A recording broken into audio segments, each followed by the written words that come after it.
Okay, hello everyone. Thanks so much for joining us today. I am super excited to be joined here by Carlos Gill and Michael Roberts to talk Is Email Marketing Dead or Is the Inbox More Powerful Than Ever? So we are going to have a fun conversation about email and really hope that you all participate with us.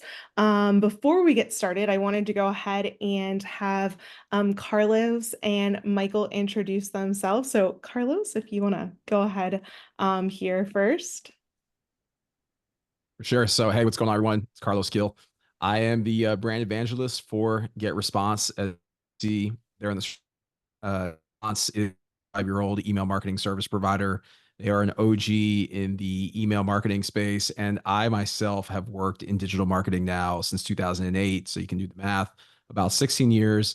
I have a good mix of experience both on the corporate marketing side, specifically running social media for different brands, as well as consulting for brands. And in the last few years, I had an opportunity of creating a couple of businesses and brands of my own before going back to the brand side. So I've been with GetResponse now for 6 months, and I'm really enjoying this role. And I've learned a lot about email marketing in 6 months. It seems like even though I've been working in digital now for almost 2 decades, I've learned more in 6 months working for an ESP than I have in 16 years. So I'm excited about being here today and sharing all my insights that I can with you and with the audience. Awesome. Well, thanks so much, Carlos. Michael. Hey, what's up, everybody? Excited to be here. Appreciate Lauren for bringing me on. I am a fractional email and lifecycle marketer. I've been in email for pretty much most of my career, starting back at during college. It was my first internship. Not necessarily by choice. I kind of got thrown into it, and I've stuck with it. So it's been a good career path for me. I've grown that into in the early days, just learning Eloqua was my first sort of throw into career. As a brand new intern, they had the company I worked for had an instance and they weren't using it, and they said, hey, learn it and figure it out. So I got thrown into the fire, and that really kicked things off. I was laid off from my W-2 a couple of years ago. Actually, this month. It was probably this week, 2 years ago, actually. And used that as the moment to pivot into contractor and fractional work. So I work with several companies at a time not as a consultant, as an actual practitioner. I'm in there doing the work, writing the copy, building the programs.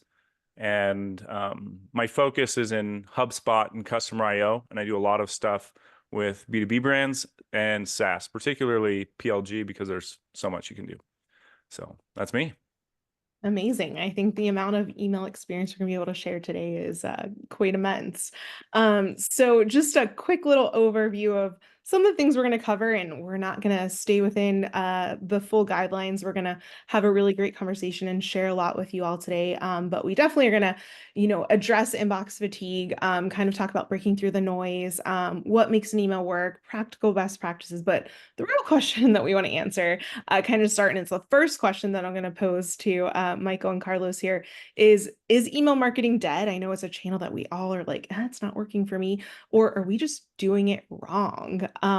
So I would love to pose that to both of you to kick things off.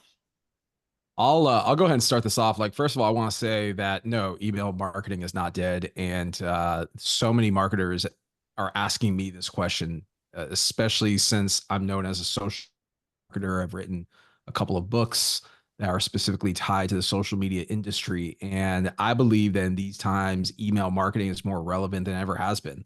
First of all, I get asked a question a lot, where would you stack email marketing in terms of comparing it to the relevance of social?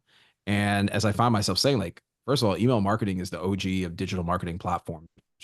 Right?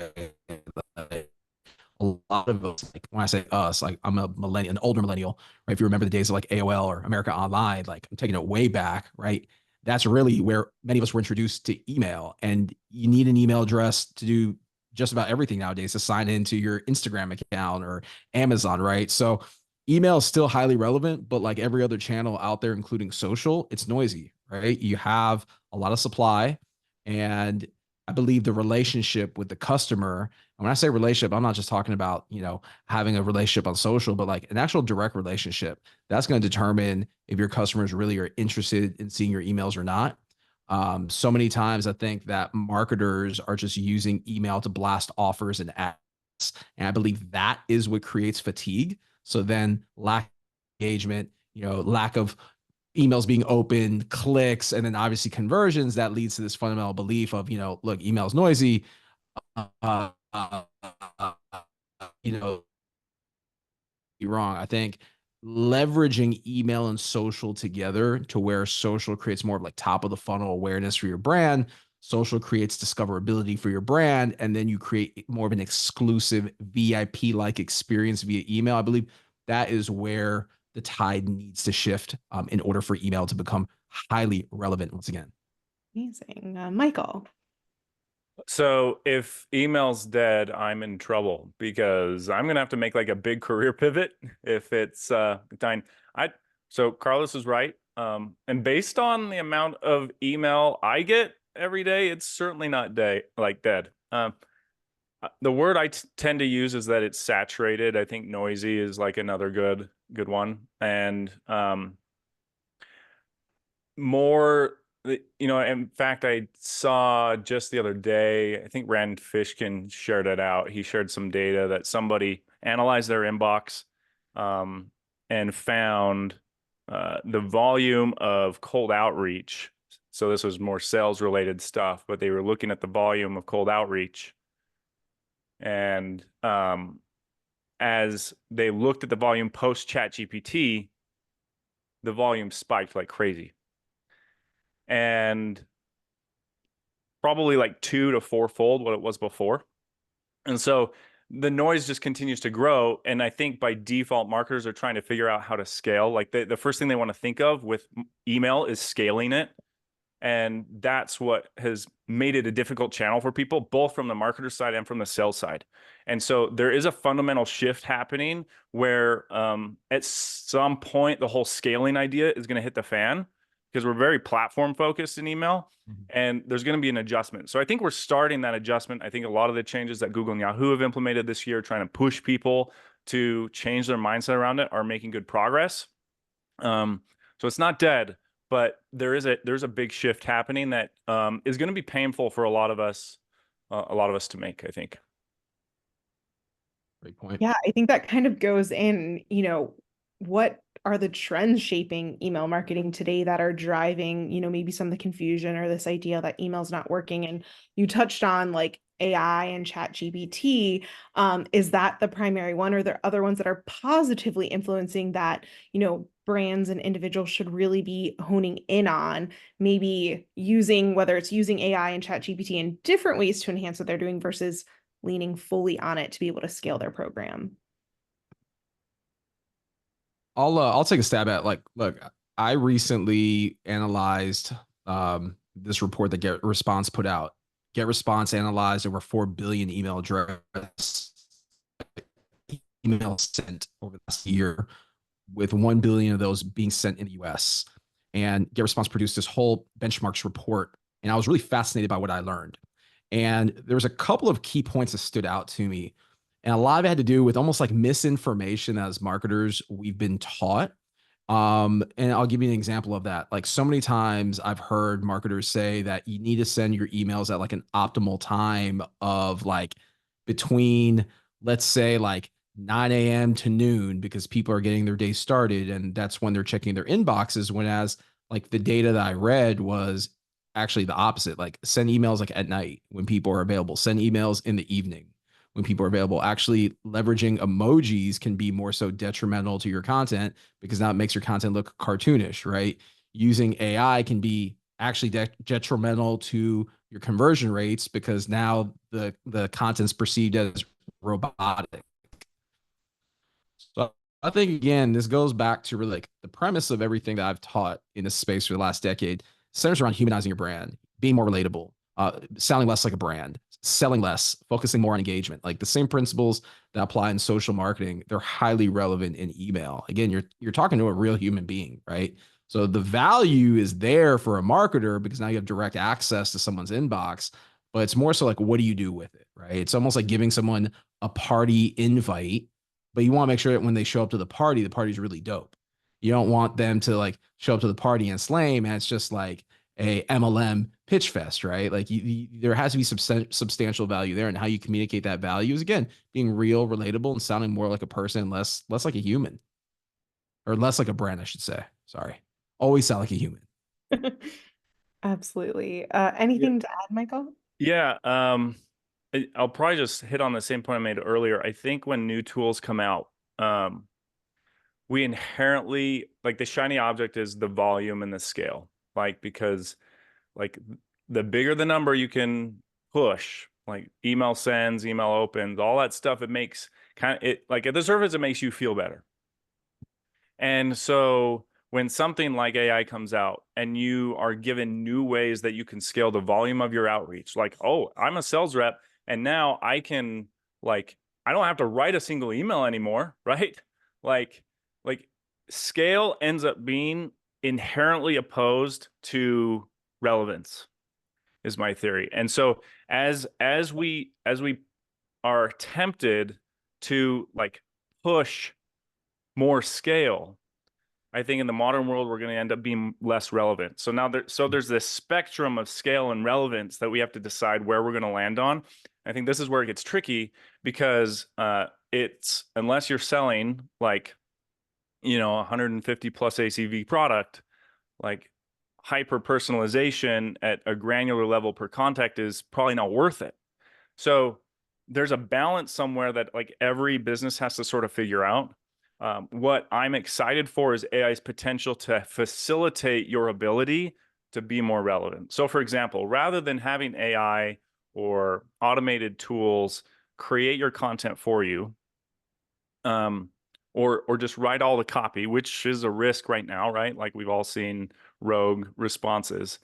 What about it facilitating the research and giving you the data points to make the relevant content, right? Like, and so that's some of the stuff I'm experimenting with right now. Workflows that, like, on, say, someone that raises their hand and they want to talk to sales, what do I do from the marketing side? Well, can I have AI give me information about the company that they work with, the use case that they're probably going to use our product for, and then tailor really specific things within copy that I've pre-approved that will then like stand out.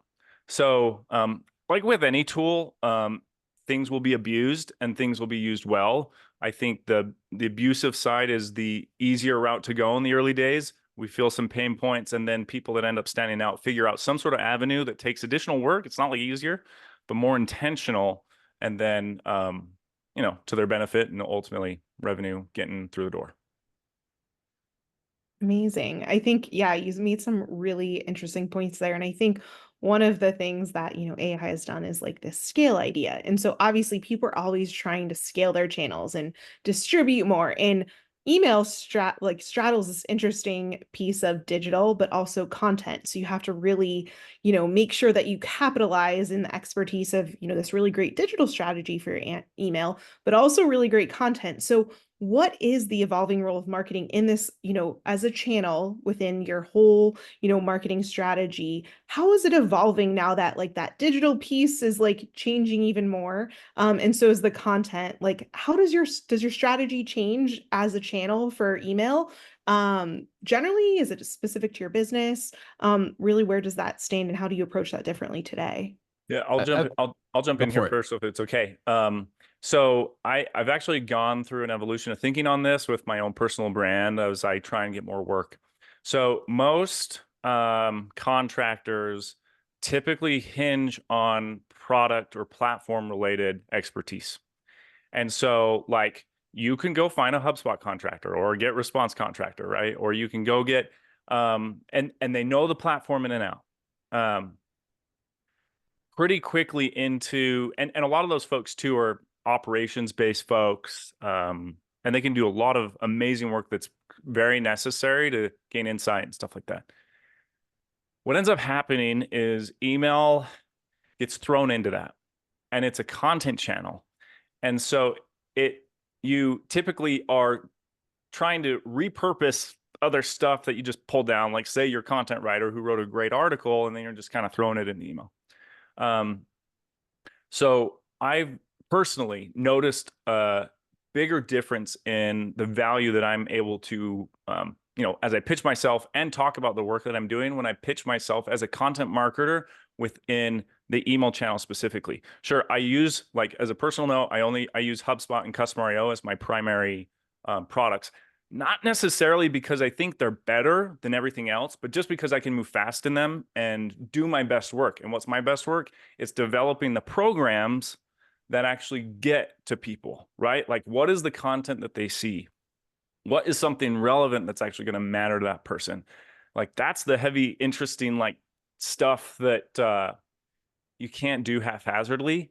And so, I don't push myself as a platform expert, even though I'm well versed, but as a program expert, because it's a content channel, and with so much noise, it's the only thing left to differentiate yourself, right? Like if you're going to stand out, the creative within that channel has got to be something different. That's actually a really good point. So I'll share with you where I was at the beginning of this year. So January and February this year, before I landed my role at GetResponse, I was actively searching for work. And I came across an email list, like, of a bunch of recruiters that someone gave out on LinkedIn. And sorry, all my colleagues that GetResponse, if they're watching this, are probably not going to like me sharing this. But I took that email list and I uploaded it into the email service provider that I was using at the time. And it was like, I kid you not, like 500 or 600 email addresses. And I emailed all those recruiters out, just simply introducing myself. And basically what that did was it helped me skip to the front of the line. It immediately led to phone calls. It led to meetings. But the way I presented myself was in a very human, non-salesy manner. It wasn't like, hey, here's all the cool stuff that I've done throughout my career. It was literally like, hey, I'm looking for work. This is what I do. This is my background. If you have any roles that you're recruiting for that are related to like a senior level digital marketing position, like, contact me. Here's my LinkedIn. And what I have advised over the years, whether it's clients or brands that I've worked for as an employee, it's very simple. Like, you have to have a strategy for how you use each one of these channels, right? So the way that you use Instagram is going to be very different than how you use TikTok. The way that you use email is going to be very different than how you use LinkedIn.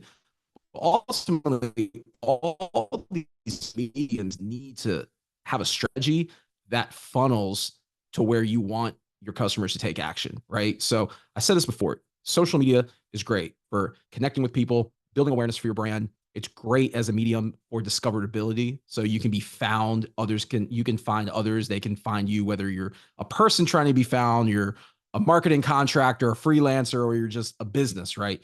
Social media has value there. But from a transaction standpoint, it's not the best place to transact, right? The keyword being social. This is where email comes in. Now, bad email historically is based on being transactional from my standpoint. The majority of the emails I look at every single day in my inbox, from Best Buy and Nordstrom's and American Airlines, like, you name it, every single brand that I've ever signed up to receive an email from them, it's literally just a transactional email trying to sell me something. That in itself has to go away. Like, in order to see the value from a pure marketing standpoint, I believe that what brands need to do is start treating email like almost the VIP section of your marketing tech stack. So what I mean by that is socials where you go to be conversational, have fun, warm up your audience. But then essentially what you want to do is you want to drive that audience back to your email newsletter, because in the email newsletter, they're going to receive something that they're not going to get anywhere else. So what that something is, it could be an offer from time to time. It could be an exclusive, could be a discount, but it could also just be information, because again, we're limited on social. So again, the point that I'm making here to build on what Michael's saying is, like, you have to treat email not like it's this medium we're just magically going to go to promote content to sell more stuff. But in order to sell more stuff, it's an evolution. It takes time. Right. I think that kind of leads in. So, talking about content and like this, it's kind of like a precious channel. This one that it's one of our oldest channels. So sometimes we undermine it. We're like, well, everyone's always had email. We have all these newer, channels that we're using now. So we think email's dead or whatever, these like preconceived notions we have, but we're kind of coming into this like idea of email fatigue. And do we see that as a failure of content, or are we focusing on quantity over quality when we're building these strategies? I believe that today's consumer that lives in a digital first world is fatigued already. And I believe that email just is layered on top of that fatigue. So when you Regardless just, of the channel, sorry to interrupt, yeah, probably no, go regardless of for the it. channel, right? No. That I just want to Very add that cool. not just email specific, probably fatigue regardless of the channel. The digital Yeah, world, the digital in world as a digital, whole. like I know I'm fatigued just from the moment I wake up and before my feet even hit the ground, I'm already on my cell phone, checking social, checking email, checking Slack, right? So, and I'm sure Lauren and Michael, you're probably not too far behind either, right? Like we live in a digital first world, so everything is digital. So again, you layer on top of that email and bombarding people with irrelevant emails, and I think that's the key, right? Is creating relevancy for your audience.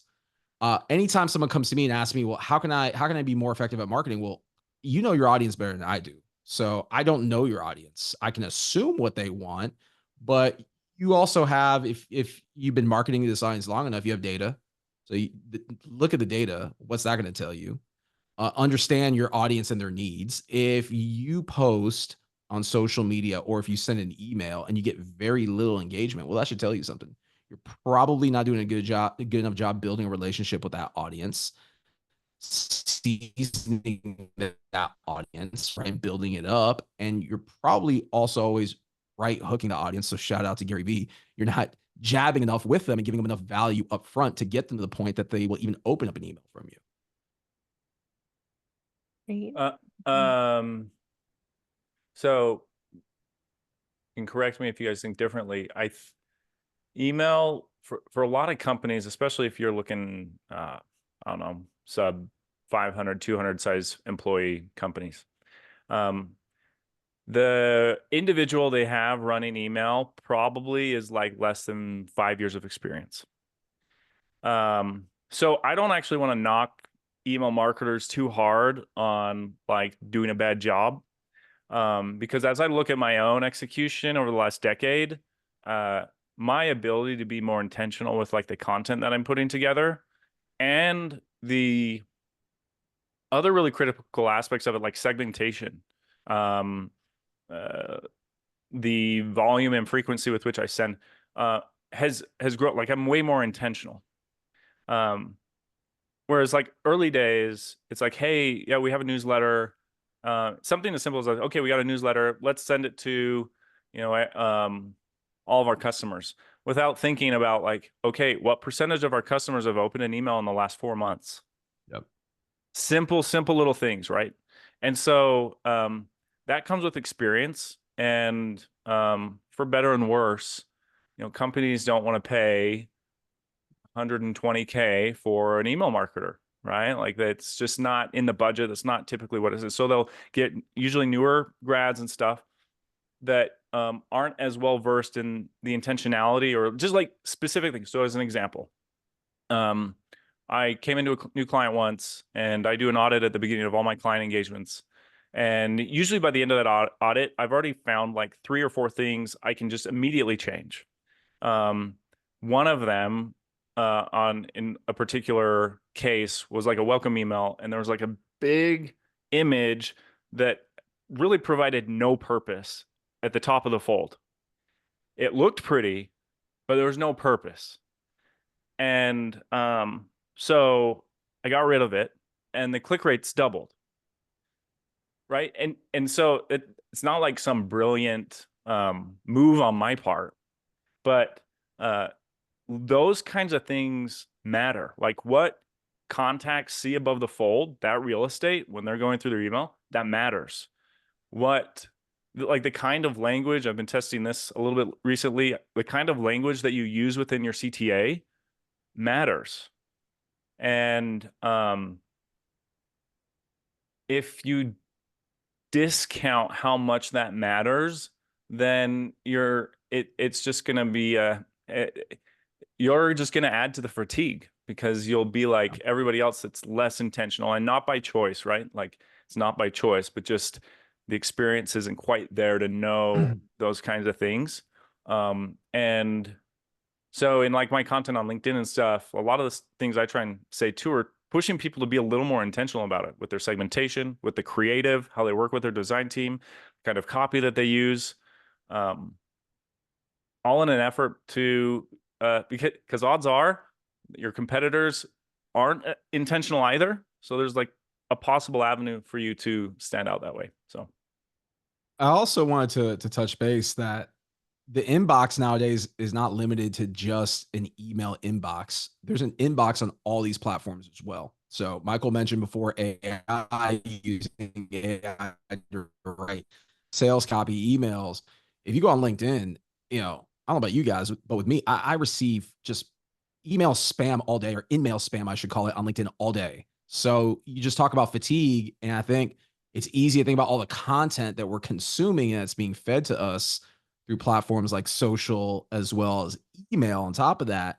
But then even within these platforms, you have the inboxes where you're also getting spammed as well. Yeah, I love that point. Your inbox doesn't just live in email. There's so many different ways. And I think you both said something that ties together so well. Carlos, you talked about like figuring out your audience, like knowing your Yeah. audience. And Michael, you complemented that with like being intentional, like making sure that we know our audience and then with that audience be intentional. I think so many times like we kind of forget we have this list and we just like, oh, we can communicate with them. They've like opted in or like they're here, so they're ours. We can tell them whatever we want. But that's kind of when we start losing them. So I think then, it's kind of a generic look because, we're not talking about a specific company, but from both of your experiences and your knowledge, when you know your audience and you're being intentional, like what are some of these things you can look to kind of better, obviously data is huge, but better understand your subscribers' preferences? Like, how do you start understanding the behaviors? Like, what things do you both look at to better understand that audience to better be more intentional? So quick little case study for me. Just this past week, was working on a new sort of welcome email for a client of mine, because they had a new offer, and we had to get it out the door. So I'd put some stuff together, and I had actually 2 links in the email, and interestingly enough, the link that was below the other one had like a 3x click rate. And so what I do with that information next is really important. So the wrong way to go about it is say like, hey, they love this CTA, I'm just gonna move it up. Right? Like, so that's actually wrong. It might not be a bad thing to do, but that's like the wrong thinking about it. So the thinking about it is like, why on earth, if this is below, further down the fold, so they had to work more to get to that CTA, is it so much more interesting than the one that I put above it? Like, what is the reason? And so that's the kind of intention that I'm talking about, right? Like you have to ask those questions. So then when I replicate this next time, I'm not just copying the CTA. Like if I just copy something over, it's not going to work. Like it's a different scenario. The principle might though, right?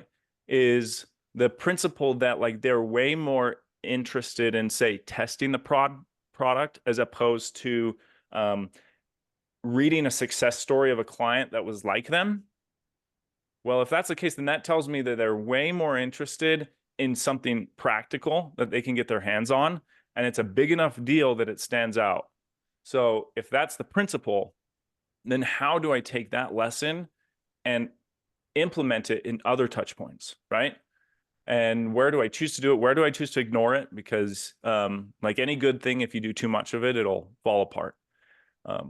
But that's just a simple example that came to mind of just the intention of like signals that you use to identify ways that are actually going to make a difference in the results. Yeah, look, I think the first, from my standpoint, the first thing is setting up your welcome email. That's one of the first. That's one of the most important elements of your email marketing. And in the last couple of years before going to work for Get Response, I day in and day out was at my own sneaker resale store here in Jacksonville, Florida. So I was in the trenches of running a small business while also being the head of marketing for my own small business. And that's not really, a glorious title necessarily, because I was wearing many hats. But this gave me an opportunity really for the first time in my career to really see this kind of symbiotic flow, like firsthand, like not working in like the ivory tower of a corporation where we just have all these names and emails coming in every day from people I've never seen. But the way that we structured our email marketing campaigns, everything was aligned with our point of sale. And like at that first point of contact, when people are making a purchase, so they're buying their sneakers, right? And they feel really good. We ask them at that point, hey, can we get you signed up for our VIP program or our loyalty program? And essentially, that's just a fancy name for email newsletter, right? But by opting in and giving us consent to email them, they would get their purchase emailed to them in the form of a receipt. They would have a future discount that they could use at our store within a certain period of time containing that email. And then also within that email, we would ask them, leave us a 5-star review on Google, follow us on social media. It was a way for us to be able to communicate. But more importantly, through that email, we also ask them, how frequently do you want to hear from us? So I think, again, workflow automations definitely cannot be ignored, especially in this day and age. So even if you have a newsletter, even if you have a list right now, setting up your workflow automations is key, because going forward, how you communicate with your audience is going to determine if this audience even stays with you. Because so many times, right, we assume that because these people opt in, they're with us for life. No, this is just like social media. Same way someone can unfollow you, they can unsubscribe, and now you're SOL. Now you can't email that person. So the name of the game here is to provide content that offers value, but also know how often this person wants you to reach out to them, what sort of offers or what sort of content do they want to receive from your brand. The other kind of key point that I want to bring up also is an audience. I know Michael mentioned segmentation before. An audience that I see as being overlooked a lot now that I'm in this business, I'm seeing clients, how they're managing their campaigns day in and day out, is the inactive audience, right? So many times we ignore as marketers, customers are inactive, customers that haven't opened, customers that haven't purchased. Like, that's the opportunity for you, right? Like, if you have people that are opening up your emails, but they're not taking any action, are they really valuable for your brand? Like, for you as a marketer, it looks good because you have a high open rate. But at the end of the day, if people aren't clicking, they're not converting, not really taking action, if we're going to talk pure dollars and cents, and how valuable are they really? Instead, make your objective to re-engage the audience that's not paying attention. Yeah, that you lead perfectly in. So I kind of want to split off of what you both said into kind of two sections, which is kind of getting into that. How do you stand out through the noise, like personalization and segmentation? So we'll start with the content side of it. So how do you create content? And obviously data is a big part of it. That doesn't just connect, doesn't get those open rates. That's not the only thing. That's not your only KPI, but how do you make sure it's compelling action? So say you're sending emails, you have this campaign and hey, you're getting a great open rate, but you're not, seeing action, and you think your buyers, your audience. What are some things you both look for to kind of pivot or make decisions or realize, okay, maybe we're sending this to the wrong audience? Yeah, what actions do you take to make that content that kind of takes action? There's no secret sauce, but is there some your tried and true that you both try to? I'm going to lean on the email marketing expert here. So the first thing that comes to mind is just like a word of caution of expecting action off of every touch point. I think that is not wise. I think it leads you down a path of faster fatigue. What I will say is that as you build program, like the whole notion of like driving, like giving value is an overplayed one. I tend to focus on relevance a little bit more, because I don't think actually something has to be valuable to be relevant to somebody. I don't know about you, but like half of the TikToks I scroll through have no value to me. I mean, I guess you could call entertainment value, right? But like, especially if we're looking from like a B2B sort of software perspective, like, so, so you're figuring out like what will people really engage with? And in any large ACV product, so ecom has to be treated differently than B2B and SaaS, for sure. So if, let's say, you're selling or marketing to products that take a little time to come through, you have to be comfortable with the kind of action that you're getting people. So, for example, one of the first programs I'll build in almost any engagement with a new client is actually a customer-based program.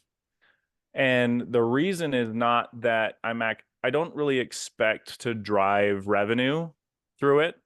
And measuring the retention impact of those touch points is silly. However, what I am trying to build is a really good relationship with our clients. And you know, if you need an example of this, like Grammarly's analytics weekly touch point is a phenomenal example, because within that, they're not asking you to do anything, right? You're curious on like how bad you wrote, right? Like how bad was I in the copy that I wrote this week? So, you know, the words they graded, how many mistakes, that kind of thing. And it's just engagement fodder, but it keeps them top of mind and it validates their value. I love, like, we're suckers for numbers, right? We're suckers for thinking that like we're more effective using these different products. And so if you can validate that they actually are, so I end up going to those programs first because I know people are looking for that validation. I know they already trust us. And if I can build good history with a program of some kind like that, then that's going to influence my prospecting stuff. That's going to influence my marketing nurtures, my newsletter. It's all going to cascade over because inbox providers are going to look for domains that send content that people want to read. And if I'm somebody that sends content that proves that people are going to read it, then they're going to let that in more. They're going to serve it up to more people. And in fact, I was on a webinar a few months ago with the Google and Yahoo product managers. I oversaw a lot of the new implementations around like spam thresholds and stuff. And the Yahoo product managers said they're using every signal available to them to determine whether or not you're a good sender. So obviously, if someone marks your message as spam, that's a really obvious flag. Well, what about somebody that just deletes your message without reading it, right? What if somebody like, I'm sure they can see dwell time, right? What if somebody opens a message and they're out 2 seconds later as opposed to 45 seconds later? All of this stuff is going to matter. And so you have to find, that's the tough work. You got to find the creative and content or the programs that'll do that for you. And it's tough, but it'll be necessary. It's not going to be as simple as just a blog newsletter for sure. Awesome. So I think kind of to follow up on that, and I want to kind of take it back to the human side, which I think this will still kind of take what you just said, Michael, and then go back to what Carlos kind of said at the beginning is, you know, we always talk about personalization, which I think kind of goes off of what you're saying a little bit, Michael. How do we use segmentation to personalize, to make it feel more human? What is, you know, for a long time, personalization was using hi, you know, first name insert and like, oh, it's personalized. But now it's more of that segmentation to help personalize and, you know, decide what type of content people are getting. So how do you make those decisions of how much segmentation is too much? Obviously, part of it's workload and balance within your business and, you know, what you have, and then how much personalization is too much. It's like they know too much about me. Where do you find a happy medium? What do you find to be, you know, have you found success, either of you, and kind of how you've approached, you know, through the different companies you've been at and businesses you've run? So historically, when running email campaigns, and I take it back to about 10 years ago, I ran digital marketing for a supermarket chain called Save a Lot. And the loyalty program was essentially the email newsletter program. It was all kind of tied into one. So we had different segments based on factors such as like purchase activity, purchase intent, certain products that customers were buying, right? And again, we had so much data. Like your average business, if you don't have all these different data points to go off of, then it's very simple. Like split your audiences up in terms of like, take your last 5 campaigns, for example.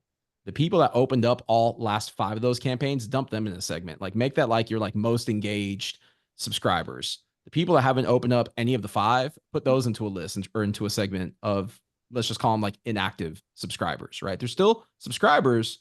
They're still getting emails from you, but they're just not opening them for one reason or another, right? Like that is like the nut that you have to crack, and it's solvable, okay?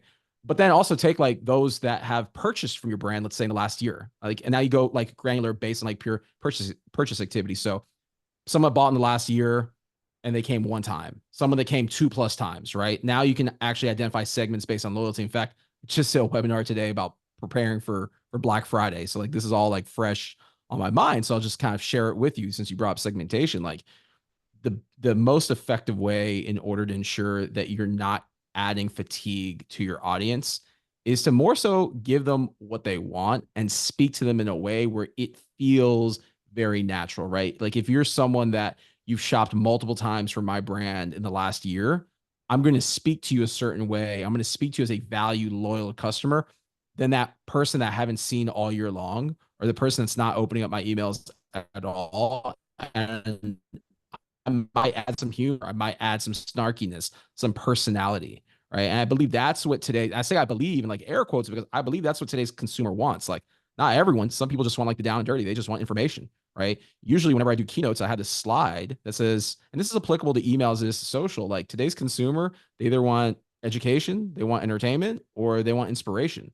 And Michael mentioned TikTok before. You go on TikTok, you go on Instagram Reels, like what do you see? You see DIY, you see hacks, right? That's education.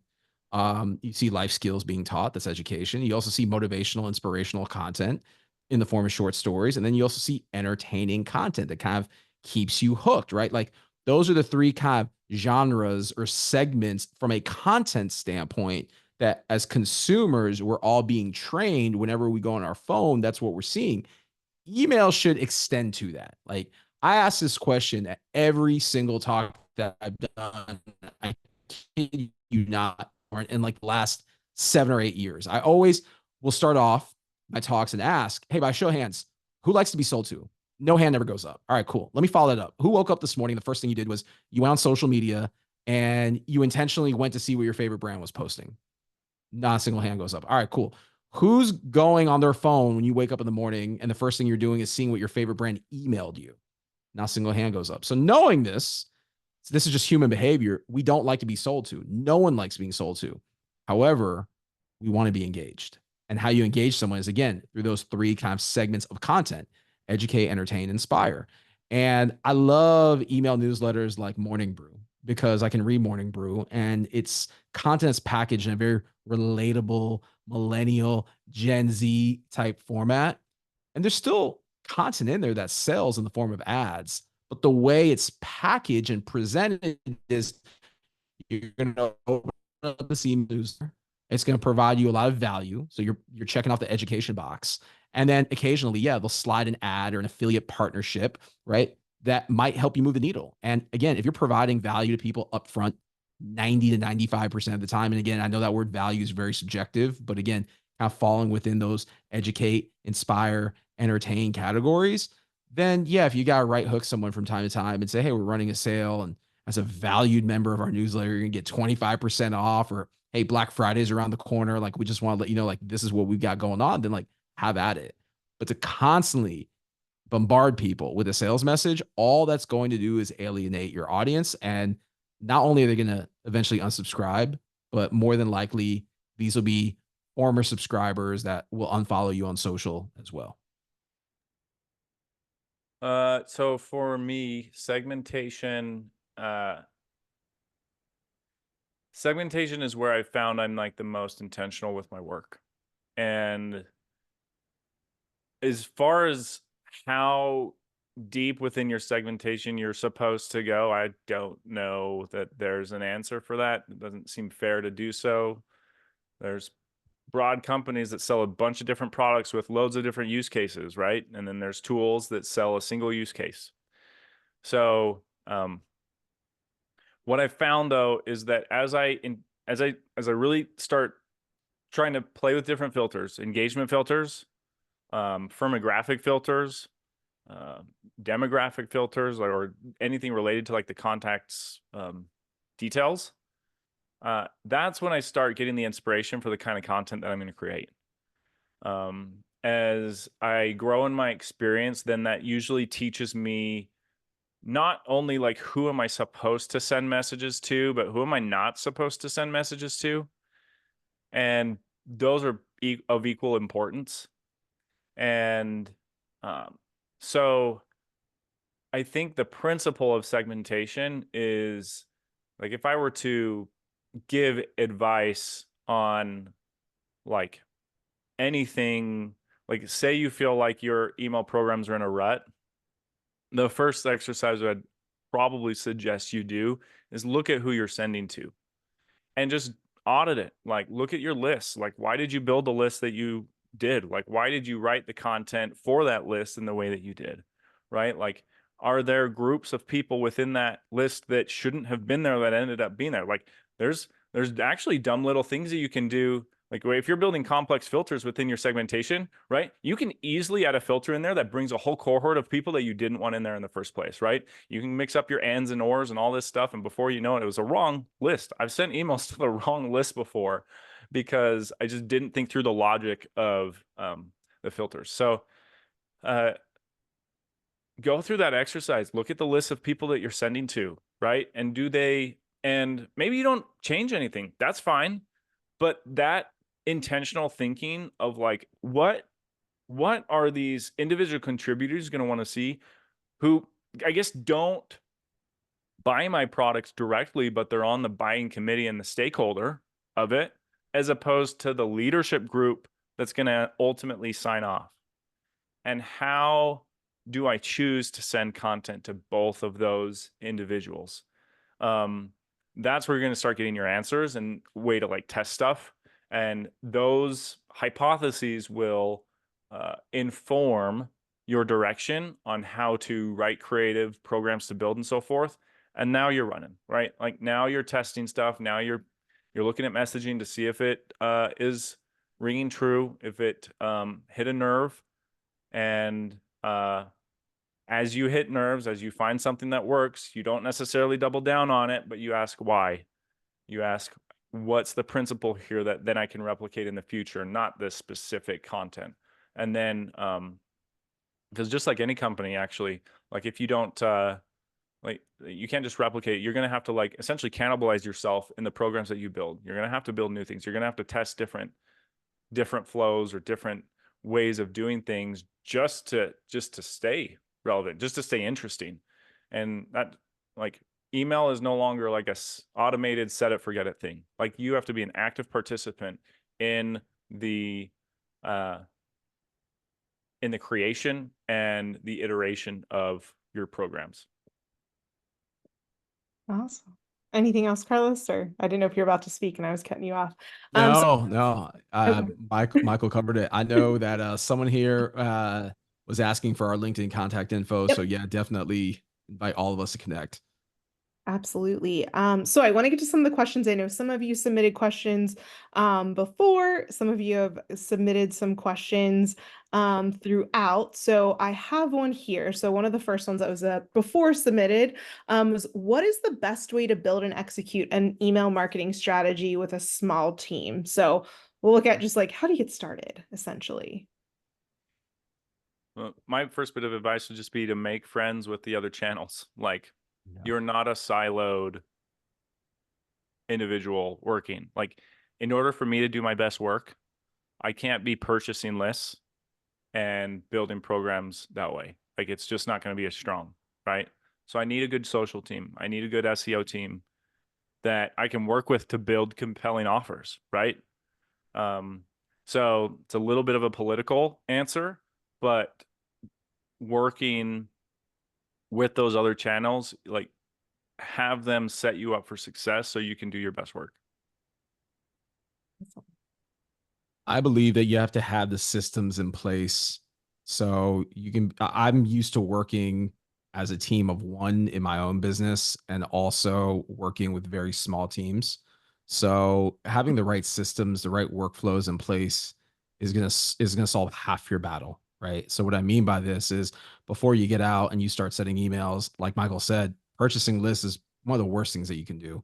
So organically growing that list over time should be your objective. How you grow that list is really where the work comes in, right? If you're in, for example, a retail business or any sort of like high foot traffic business where people are walking in and you're able to collect data, that's going to help you grow your list quickly. But if you are more so just in the space of, let's say you are a business coach and you're leveraging a medium like Instagram or TikTok to spread thought leadership, that might take a longer time depending on your audience size. So like I said earlier on, when we got started, think of how social media and what you do on social, how it's married to email marketing. So it's not that you're using these mediums independent of one another, but your social strategy should play into your email marketing strategy, meaning you create a bunch of content on social and then you drive that traffic, your most engaged users, over into your email newsletter. And having systems in place, having a platform like GetResponse can help you do just that. And when I say systems, I'm talking about your workflow, automation. So having your welcome email set up, meaning when someone opts in, they're going to be triggered and receive an email from you. And then that essentially is going to set the stage for your relationship with them as it pertains to email. And I would say, again, think of your email newsletter, your email campaigns as the VIP section for that small brand of yours. It's where you go to share, maybe it's news from your company, maybe it's personal stories. It doesn't always have to be about selling. And I think, again, we as marketers need to get out of this headspace that everything that we do has to result in a KPI in dollars and cents. Absolutely. Okay, what are some of we'll do these quick fire because I have quite a few here. Are there any best templates or styles you recommend to use in email marketing for the actual emails themselves? It's a really good Michael question. Yeah, I not specific templates. There's principles though, right? And I think the one, if I'm going to do a quick fire, be really intentional on what you see above the fold, right? What's the first thing that they see? Question reasons why you put something low. And if you can bring it up, it's probably a good idea. Great. What's one practice most marketers are missing when it comes to optimizing email performance? Or two.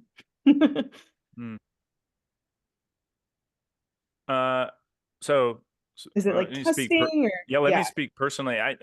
Well, a lot of testing can be wasted time. So I want to that's a caution too. So don't just test for testing's sake. Because if you don't learn the principles and like the output of that test, if you're just like replicating copy, then you're not actually learning anything. But I would say one process I lacked early in my career, and probably first half of it, is I didn't continually check on the health of long-term programs. So if you have stuff running, you should have some sort of weekly process that reviews everything you've got, identify the low performers, start asking questions why, and see if there's something you should do about it. Okay, great. I think it's optimizing your emails to be sent at optimal times, right? So, again, GetResponse, we have a perfect timing feature where emails can be programmed to be sent out at the perfect time based on historic data that shows when your audience is most likely to open up their email. So, for example, if you have 10,000 subscribers or 10,000 contacts that you're sending out a campaign to, and you have 1,000 of them that historically open up their emails at 6 a.m, then that batch is going to get those 1,000 emails sent to them, and then the emails be staggered out and sent based on the optimal time. So I think, again, it goes back to knowing your customers. What do they want? When are they opening up their emails? What sort of content is over indexing in terms of conversions? What's receiving the highest opens? Over time, the more that you use email, just like any other system, you're going to learn inherently like what works best. And then whatever works best, you double down on that. What doesn't really work, then you just kick it to the curb and you keep moving forward. And what I will say, like I have a love-hate relationship with AI. Like I use AI and specifically ChatGPT like throughout my day. I find that AI is a great assistant nowadays. Leverage AI, leverage ChatGPT to kind of run all your reports through ChatGPT, and then ask ChatGPT to analyze like what is it exactly that works really well. Like tell me what I need to know. And I think so many people think of AI as a cheat code, and in a way it really is, but it's no different than if you work with an agency and you're paying all this money for the agency to like diagnose what is working versus what's not. Like this is where AI can come into play. And again, I'm talking if like you're a very small, like 1 to 2 person marketing team and you can't necessarily afford to like outsource, then this is where AI can definitely help you out. Awesome. Well, any other last bits? I want to go ahead and be respectful of everyone's time. Just wanted to share, I know we're here today with Marketer Hire, so just wanted to kind of share that Marketer Hire is a talent platform that businesses can use to find for hiring. So you can go to marketerhire.com, find experienced freelancers, visit them, but they host educational webinars every month on different topics to really help marketers learn from experts like Carlos and Michael about different topics. And I think it goes back to exactly what Carlos was saying, which is educate, entertain, and inspire, which I think the right types of webinars and marketers getting together can really help. So I think the one thing that we can all agree on at the end of the day is that email isn't dead, bad email marketing is dead. So I can't thank everyone enough for joining. Michael and Carlos, thank you so much for kind of leading the way today and teaching us so much. Really, really appreciate it. Yeah, thank you. I also Awesome. want to say if anyone watching this is a freelance email marketer, please connect with me. Michael, I'll be connecting with you as soon as we're done here. Yeah, sure. Awesome. Well, thank you so much, everyone. Have a great rest of your day. See ya. See ya. Bye.